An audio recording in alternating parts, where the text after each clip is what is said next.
necessariamente teve que ser levada para um grau de abstração. É natural que seja assim.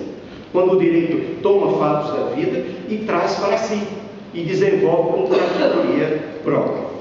E é importante nós observarmos que há distinções, além dessas, distinções da vida em relação, que refogem à ideia de afetividade como dever jurídico. Por exemplo, a amizade. Existe, às vezes, muito mais afeto entre os amigos do que, às vezes, infelizmente, entre um pai e filho. Às vezes, a amizade perdura pelo resto da vida. Não é? E, às vezes, nem sempre isso acontece entre irmãos, entre parentes próximos. Mas a amizade não é uma relação de família.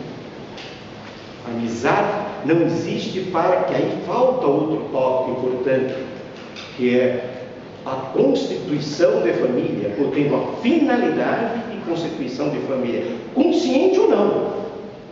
Consciente ou não. E daí a distinção. Não é?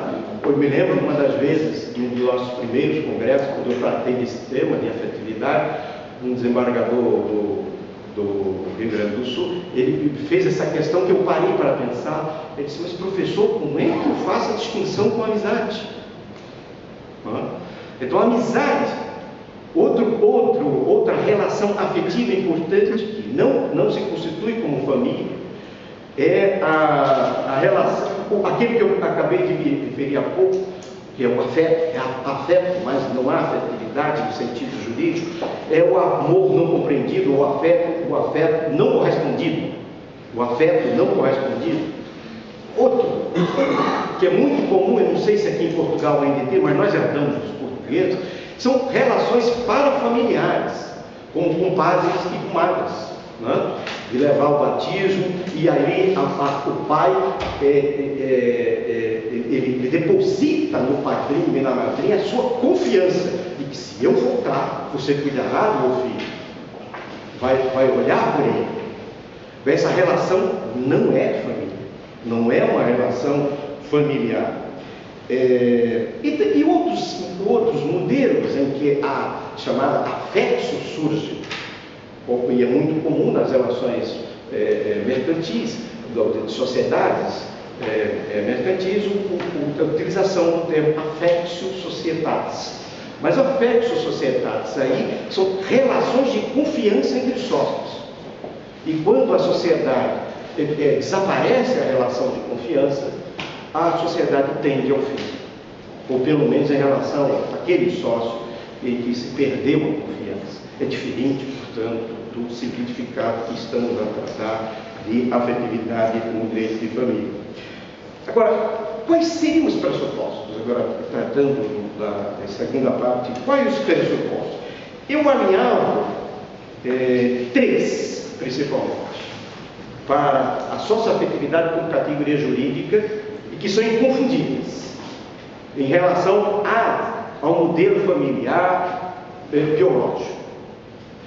Primeiro, integração da pessoa no grupo familiar. Aquela é uma pessoa que não estava biologicamente, ele viria naturalmente, e ele é integrado ao grupo familiar. Segundo, a assunção do papel parental, ou de um pai em relação a esse filho, ou desse filho em relação a ambos os pais, se forem dois pais, né? Sejam eles heterossexuais ou homossexuais, o que importa. E terceiro, uma convivência duradoura. Sem convivência duradoura não é possível se pensar numa família socioafetiva. Portanto, integração da pessoa no grupo familiar. Segundo, a assunção do papel parental pelos envolvidos, pelos protagonistas que interessam dessa relação. E terceiro, a convivência familiar duradoura. E como Estado, vejam que naquelas três referências que eu fiz ao início, em que há um impacto da família socioafetiva, a mais importante delas, e que trouxe, importou no maior número de decisões nos tribunais até hoje, é o estado de filiação, a relação de filiação.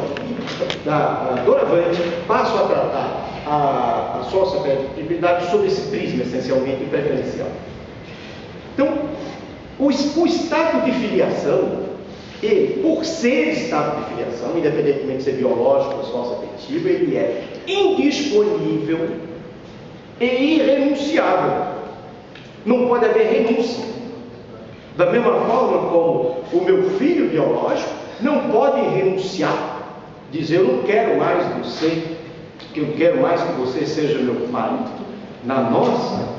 No nosso direito isso é impossível. Eu me lembro certa feita, anos atrás, que me chamou a atenção uma jovem de 12 anos nos Estados Unidos, ingressou com uma ação que ela intitulou, advogado dela intitulou, com aquela criatividade que os advogados americanos têm, intitulou de divórcio da criança em relação aos pais. Ela não queria mais saber dos pais, não queria viver com aqueles pais, estava vivendo agora em outra família, ela não queria mais se divorciar.